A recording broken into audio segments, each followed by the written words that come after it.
In terms of the decision-making process, one of my friends actually still to this day was the media officer, and as I'm walking through the tunnel, I said, "Listen, I've been sacked.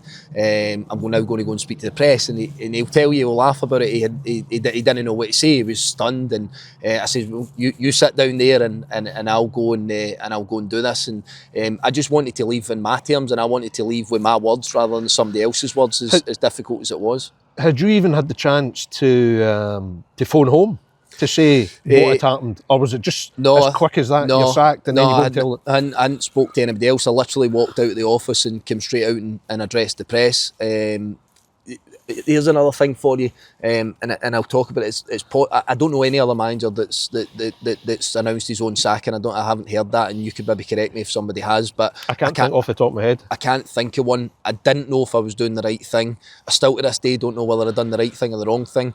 And we speak about, like, say, coaching courses, mentoring, various different things.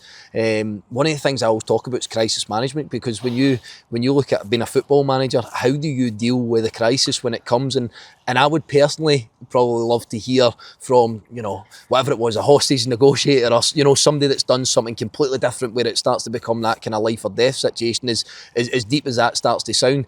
But one of the things we don't look at too much is, and coaching courses and various things, in my opinion, is what do you do in that situation if your chairman's told you that you've got 2 games to save your job? Or what do you do in a situation where you've been sacked? Do you go and speak to the press? Do you come in and speak to your players? Do you just go and speak to your staff? Do you come back the next day? And one of the things that I never wanted to do, I didn't want to be the ghost of Christmas past, so I went round and I spoke to everybody immediately after the press. The ones I didn't catch that had already left the stadium, I made sure that I called them or I'd sent them a message, and I included every player and every member of staff in that, because I didn't want to come back the next day. It was then somebody else's job that had to take it on. Somebody had to move it forward. And I've seen it where managers come in the next day and they get everybody together. I've already told you, I don't send my missus I don't give my missus a birthday card. I'm not very sentimental that way. For me, it's about trying to move on in the best way for the football club, but also I then need to move on at that point. I mean,